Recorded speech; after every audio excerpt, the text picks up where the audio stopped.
당신이 늙어 자식의 집으로 들어갔을 때 진짜 시련은 그때부터 시작된다는 것을 생각해 본 적이 있습니까? 70세의 아버지가 홀로 긴 시간을 보낸 끝에 딸의 집으로 들어가 노후를 보내기로 결심했습니다. 그것이 따뜻한 혈육의 품으로 돌아가는 새로운 시작이라 믿었기 때문입니다. 하지만 그 기대가 무너지는 데는 그리 오랜 시간이 걸리지 않았습니다. 사위는 매일 3가지 행동을 반복했습니다. 겉보기엔 그저 평범한 일상 같았지만 하루하루 반복되는 그 말과 행동의 끝은 결국 아버지인 그를 겨냥하고 있었습니다. 처음에는 생활 방식의 차이일 뿐이라 여기며 대수롭지 않게 넘겼습니다. 하지만 그 뒤에 숨겨진 진짜 의도를 깨달았을 때 그는 두말 없이 짐을 싸서 자신의 집으로 돌아왔습니다. 도대체 그 3가지 일은 무엇이었을까요? 그리고 무엇이 그토록 바라던 자식들과 함께하는 삶을 포기하게 만들었을까요? 오늘 들려드릴 이야기는 50세가 넘은 분들이라면 가슴 깊이 새겨야 할 진정한 노후와 안정감에 대한 고백입니다. 제 나이 올해로 70입니다. 아내가 떠난 지 5년이 되었고 아이들은 일찍이 가정을 꾸려 품을 떠났습니다. 저는 줄곧 대전의 오래된 아파트에서 홀로 지내왔습니다. 원래는 그렇게 혼자서 천천히 버텨볼 생각이었습니다. 하지만 최근 2년 사이 그 버팀목이 흔들리기 시작했습니다. 작년 겨울 허리를 삐끗한 적이 있었습니다. 사흘 동안 계단을 내려가지 못해 도시락조차 사러 갈 수 없었고 이웃 아주머니가 밥을 챙겨주지 않았다면 꼼짝없이 굶을 뻔했습니다. 텅 빈 방 안에서 통증과 싸우며 저는 비로소 깨달았습니다. 혼자 늙는다는 건 자칫하면 큰일 날 수 있는 일이구나. 그날 저녁 딸에게 전화를 걸었습니다. 사위가 전화를 받더군요.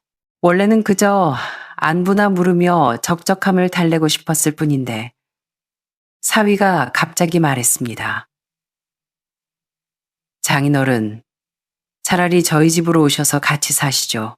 저희가 모실게요. 그 말을 듣고 순간 울컥했습니다. 깊게 생각하지 않고 그럼하고 했습니다. 3일 후 저는 KTX를 타고 부산으로 내려갔습니다.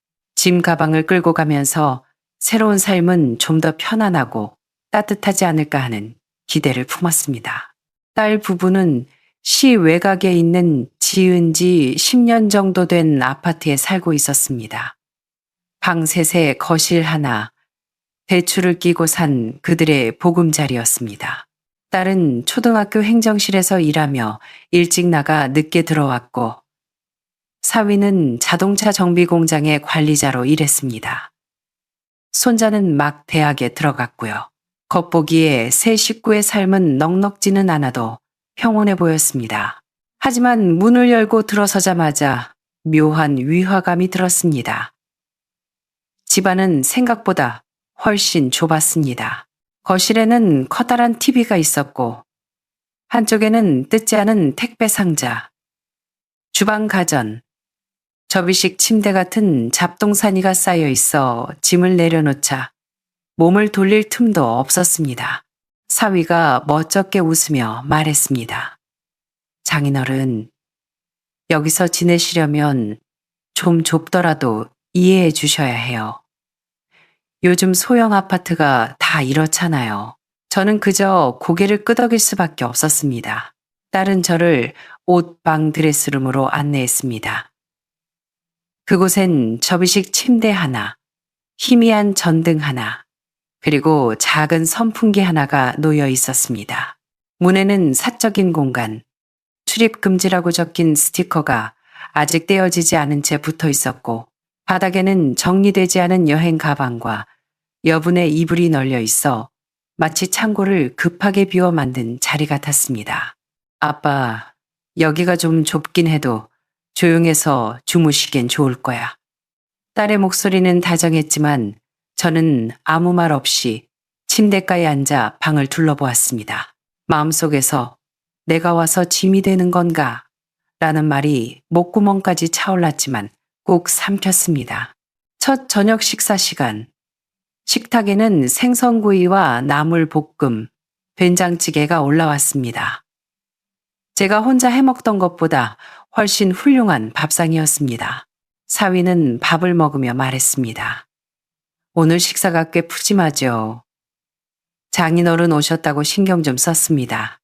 저는 얼른 대답했습니다. 하루 종일 일하느라 힘들 텐데 나까지 챙기느라 고생이 많네. 정말 미안하네. 사위는 손사래를 쳤습니다. 아유, 아닙니다. 어차피 숟가락 하나 더 놓는 건데요. 뭘? 하지만 그 말을 마친 후 그는 묘한 웃음을 지으며 덧붙였습니다. 다만 앞으로 베란다 창고 정리를 좀 해야겠어요. 장인어른 짐을 좀 더 줄이셔야 할 것 같아요. 안 그러면 이 집에 사람 있을 자리가 없겠어요. 저는 쓴 웃음을 지으며 말없이 반찬을 집었습니다. 그날 밤 저는 잠을 이루지 못했습니다. 선풍기 돌아가는 소리, 벽 너머 거실 냉장고가 웅 하고 돌아가는 소리가 유난히 크게 들려왔습니다. 천장을 바라보며 생각했습니다. 온 지 하루밖에 안 됐는데 왜 노후를 즐기러 온 게 아니라 얹혀 살러 온 기분이 들까? 저도 모르는 건 아닙니다. 세 식구가 살기에 딱 맞는 집에 제가 끼어들어 리듬을 깼다는 것을요. 하지만 사위의 농담 섞인 말들은 하나하나가 가시돋친 듯 들렸습니다. 대놓고 말하진 않았지만 그 말의 속뜻은 장인어른 눈치 좀 챙기세요라고 속삭이는 것 같았습니다. 대전의 낡은 아파트가 사무치게 그리워지기 시작했습니다. 벽지에는 얼룩이 있고 계단은 가팔랐지만 그곳은 온전히 내 집이었습니다.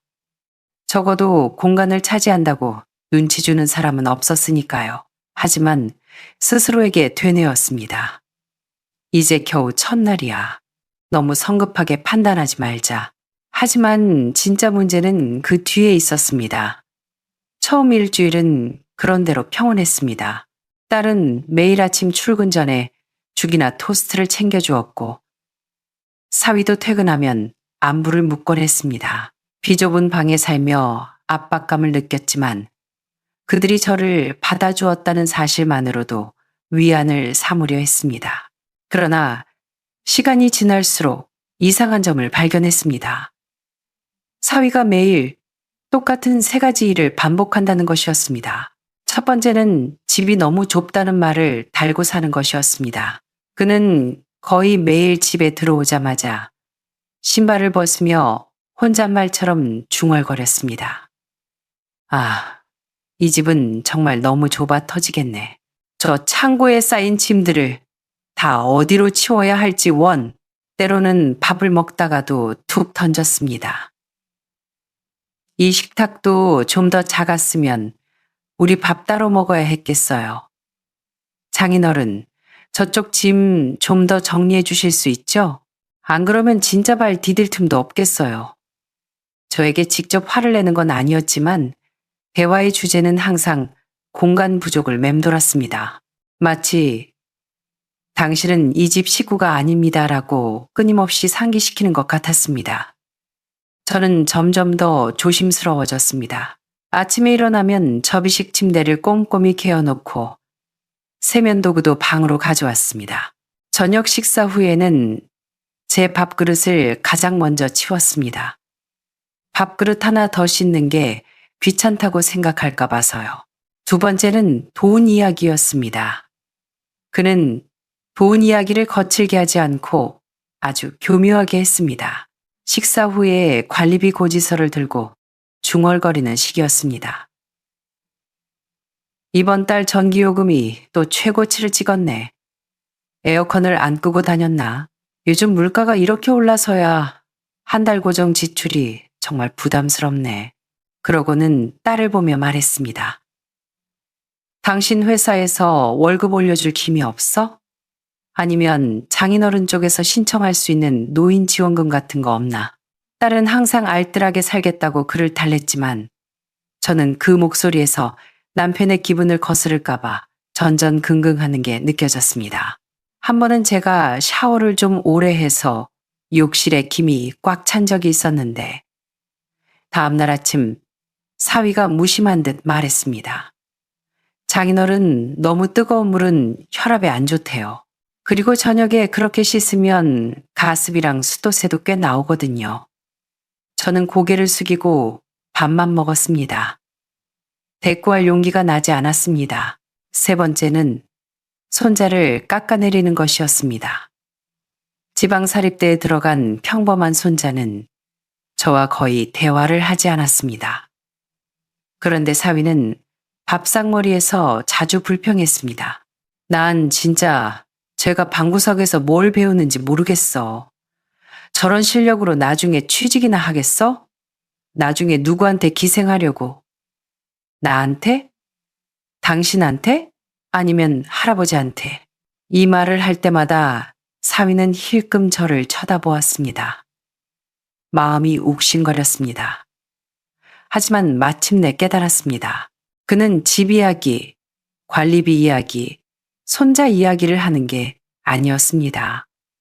그는 제 이야기를 하고 있는 것이었습니다. 그가 매일 이 세 가지를 반복하는 건 단순한 불평이 아니라 길을 닦는 것이었습니다. 바로 제가 돈을 내놓게 만드는 길이었습니다. 이사 오기 전 생활비에 대해 전혀 이야기한 적이 없다는 게 떠올랐습니다. 하지만 이제는 제가 무언가 표시를 해야 할 때라는 생각이 들었습니다. 어느 날 오후 용기를 내어 딸에게 말했습니다. 내 연금에서 매달 50만 원 정도는 줄 수 있다. 많지는 않지만 생활비에 보탰어라. 너희들 너무 힘들지 않게. 딸은 잠시 멍하니 있다가 안 그러셔도 돼요 라며 사양했지만 그날 저녁 사위의 태도는 180도 바뀌었습니다. 아주 공손해졌죠. 장인어른, 정말 마음 써주셔서 감사합니다. 사실 저희도 빠듯했거든요. 가끔 예민하게 굴었던 건 마음에 담아두지 마세요. 저는 아무 말도 하지 않았지만 마음은 더 불안해졌습니다. 그가 이제 다음 단계로 넘어갈 것이라는 걸 직감했기 때문입니다. 사실 딸네 집으로 오기 전 제 인생에 새로운 전환점이 있을 뻔했습니다. 아내가 떠난 후 이영자 씨라는 분을 만났었습니다. 주민센터 건강교실에서 만난 저보다 7살 어린 은퇴한 간호사였습니다. 요리 솜씨가 좋고 마음이 맞았던 우리는 서로의 짝꿍이 되어 3개월만 같이 살아보자고 약속했었죠. 혼인신고는 미루고 자식들에게는 알리지 않은 채 말입니다. 영자 씨가 온 후 제 삶은 훨씬 안정되었습니다. 인생은 70부터라는 말이 실감났습니다. 하지만 예고 없는 딸 부부의 방문이 모든 것을 깨뜨렸습니다. 딸은 영자 씨를 보자마자 저 여자 누구야? 사기당한 거 아니야? 라고 다그쳤고 사위는 요즘 독거노인 재산 빼돌리는 꽃뱀이 얼마나 많은데요? 라며 모욕을 주었습니다. 저는 영자 씨 편을 들고 싶었지만 그들은 저를 노망난 노인 취급했습니다. 결국 딸의 설득에 저는 흔들렸고 영자 씨는 몸조심하세요라는 말만 남기고 떠났습니다. 그때 저는 더 안전해 보이는 혈육을 선택했습니다. 하지만 부산으로 가는 차 안에서 사위가 저를 모시겠다고 호언장담할 때 저는 떠나는 영자 씨의 뒷모습을 떠올리며 뼈저린 후회를 했습니다. 어떤 일은 한 번 돌아서면 되돌릴 수 없다는 것을요. 딸네 집에 온 지 3주가 지났을 무렵 집안의 온기는 완전히 사라졌습니다. 딸은 지쳐 있었고 손자는 저를 투명인간 취급했습니다. 그러던 어느 날 저녁 사위가 본색을 드러냈습니다. 장인어른, 의논 드릴 게 있어요. 대전에 있는 그 아파트 말이에요. 우리 세 식구에 장인어른까지 여기서 북적대며 사는 거 솔직히 오래 할 짓은 못 되잖아요. 그쪽 집을 파는 걸 고려해 보시면 어떨까요? 그 돈으로 좀 더 큰 집으로 이사 가면 장인어른도 편하게 지내시고요. 저는 젓가락질을 멈췄습니다. 겉으로는 저를 위하는 척 했지만 속내는 뻔했습니다. 그 집은 제 유일한 퇴로였습니다. 낡았어도 시세 4억 원 정도 하는 내 집. 제가 낮은 목소리로 고민 좀 해보마라고 했지만 그날 이후 사위는 매일같이 등기부 등본이니 시세니 하며 저를 압박했습니다. 저는 가족이 아니라 동원 가능한 자원이었습니다. 결정타는 부엌에서 들려온 딸과 사위의 대화였습니다. 장인어른 미래를 위해서지. 그 낡은 아파트 쥐고 있으면 뭐해? 내 말이 틀려? 싫다고 하면 당신이 설득해야지. 당신 말은 잘 듣잖아. 가슴에 비수가 꽂히는 것 같았습니다. 집을 파는 순간 저는 이 집에서 짐짝 취급을 받으며 눈치만 보다 죽게 될 것이 뻔했습니다. 차라리 혼자 밥 해먹고 사는 게 낫지. 늙어서 벼랑 끝에 몰리고 싶진 않았습니다. 저는 결심했습니다. 싸우지도 소란 피우지도 않겠지만 떠나기로 했습니다. 70세에 자식 앞에서 내 존엄을 지키기 위해 방어막을 쳐야 한다니 서글픈 현실이었습니다. 다음 날 아침 저는 집문서와 도장을 챙겨 법무사 사무실로 향했습니다. 제가 하려는 건 유언 공증이었습니다. 저는 유언장에 단서를 달았습니다. 본인 사후 해당 부동산은 딸에게만 단독 상속되며 공동 소유나 조기 매각은 불가하다. 법무사가 확실히 정리하셨다며 웃었지만 저는 웃지 않았습니다. 늙어서 무서운 건 죽음이 아니라 결정권을 잃는 겁니다. 그날 저녁 저는 딸을 베란다로 불렀습니다. 내 대전집 말이다. 오늘 공증받고 왔다. 나중에 내가 죽으면 너한테만 물려주기로 했다. 내 남편 몫은 없다. 그리고 나는 집 안 판다. 너희 앞에서 돈 꺼내서 널 난처하게 만들지도 않을 거고 네 남편이 더 욕심내게 하지도 않을 거다. 딸이 울먹이며 말했습니다. 아빠, 우린 집 팔라고 강요한 게 아니야. 제가 말을 끊었습니다. 안다. 하지만 아빠는 늙었다. 나를 위해 가장 안전한 선택을 해야 해. 나중에 내가 거동이 힘들면 요양원에 갈 거다. 너는 가끔 내가 좋아하는 센베 과자나 사들고 와서 말벗이나 해주면 된다. 우리는 그날 밤 오래 이야기를 나눴고 딸은 펑펑 울었습니다. 마지막으로 저는 내일 대전으로 내려가겠다고 선언했습니다. 떠나는 날 저는 배웅도 사양했습니다. 엘리베이터 거울 속에 저를 보며 머리를 정돈했습니다. 슬프지도 화나지도 않았습니다. 그저 드디어 옳은 일을 했다는 안도감이 들었습니다. 누군가에게 의지하려던 마음에서 다시 주체적인 나로 돌아가는 과정이었습니다. 대전 집에 도착해 문을 열었습니다. 낡았지만 깨끗한 내 집. 시장을 보고 약을 채워넣고 저녁으로 멸치국수를 끓여 먹었습니다. 혼자 먹는 밥, 조용하지만 자유로웠습니다. 빨리 먹으라고 재촉하는 눈빛도 눈치 주는 사람도 없었습니다. 베란다 낡은 의자에 앉아 차를 마시며 깨달았습니다. 노년의 행복은 자식집에 얹혀 사는 게 아닙니다. 진짜 행복은 내일 뭘 먹을지, 어느 방에서 잘지, 불을 켤지 말지를 내가 결정할 수 있는 것입니다. 내 인생의 리듬을 내가 쥐고 있는 것, 그게 행복입니다. 이 모든 건 남의 허락이 아니라 내가 지킨 내 집이라는 미천에서 나옵니다. 아무리 낡고 혼자라 외로워도 이곳에서 저는 짐이 아니고 손님도 아니고 그저 나입니다. 내 집으로 돌아올 수 있는 노인 말입니다. 예전에는 늙으면 누군가 곁에 있어주는 게 최고라고 생각했습니다. 하지만 돌봄을 받는다고 해서 존중받는 건 아니더군요. 딸네 집에서 저는 매일 잉여인간 취급을 받았습니다. 그 소외감은 혼자 밥 먹는 외로움보다 훨씬 견디기 힘들었습니다. 저는 딸을 사랑합니다. 하지만 내 남은 인생을 남의 집 규칙 위에 세울 순 없습니다. 지금 저는 혼자 삽니다. 아침에 신문을 보고 산책하고 가끔 딸이 놀러 오면 반갑게 맞이합니다. 더 이상 합가 이야기는 꺼내지 않습니다. 서로를 쳤짜매는 게 아니라 진정으로 놓아주었을 때 관계는 더 건강해지는 법이니까요.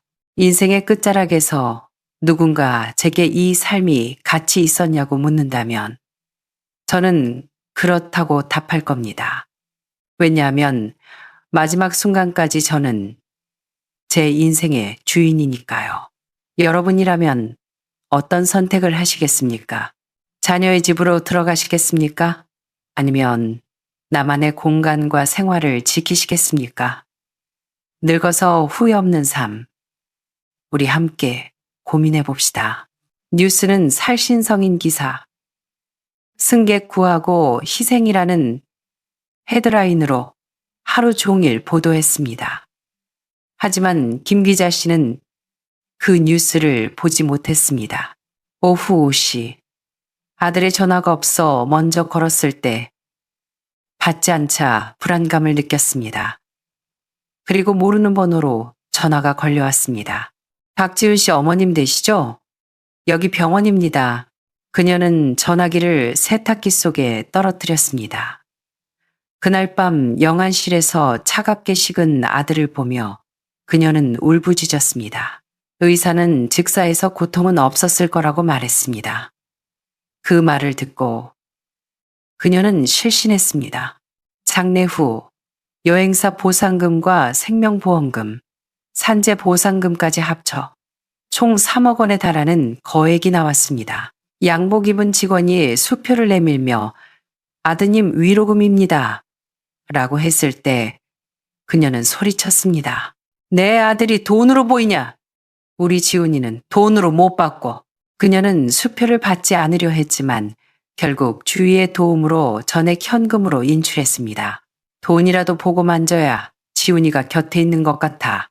그해 겨울 김 기자 씨는 청소 일을 그만두고 원래 살던 집을 정리해 지금의 남산 맨션 402호로 이사했습니다.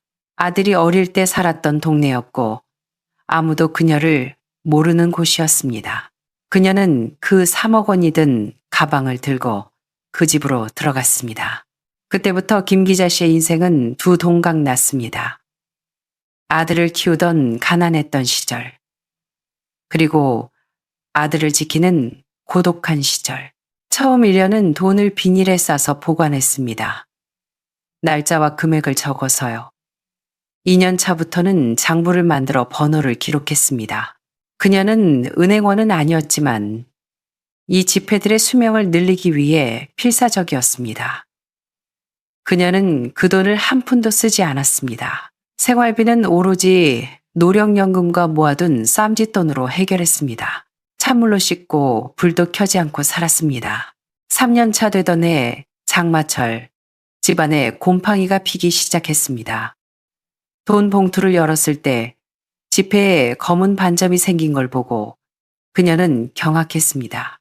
그때부터 그녀의 돈 살리기 전쟁이 시작되었습니다. 젖은 돈을 베란다에 널어 말리고 드라이기로 말리고 선풍기를 틀었습니다. 찢어진 돈은 테이프로 붙이고 돋보기로 1년 번호를 확인해 노트에 적었습니다. 그녀는 매일 새벽 7시에 일어나 죽 한 그릇을 먹고 의자에 앉아 돈을 손질했습니다. 그렇게 10년을 보냈습니다. 꿈속에서 아들이 나타나 엄마, 돈 좀 그만 세고 불 좀 켜라고 하면 그녀는 안 세면 너 잊어버려 라고 답하며 울다가 깼습니다. 하지만 세월을 이길 수는 없었습니다. 돈은 썩어갔고 바스라져 흙처럼 변해갔습니다. 그녀는 처음으로 돈 앞에서 울었습니다. 그래서 결심했습니다. 은행에 가서 새 돈으로 바꾸기로. 한꺼번에 많이 가져가면 의심받을까봐 매일 조금씩 마치 개미가 짐을 옮기듯 날랐던 것입니다. 사연을 들은 모든 사람이 침묵했습니다. 사회복지사가 다가와 그녀의 검게 물든 손을 잡았습니다. 할머니, 저희가 도와드릴게요. 이 돈 저희가 깨끗하게 바꿔드릴게요. 이제 혼자서 그만 고생하셔도 돼요. 김 기자 할머니는 멍하니 고개를 끄덕였지만 여전히 돈 봉투를 놓지 않았습니다. 장 팀장은 곰팡이 핀 돈으로 가득 찬 이 작은 박물관을 둘러보며 말했습니다.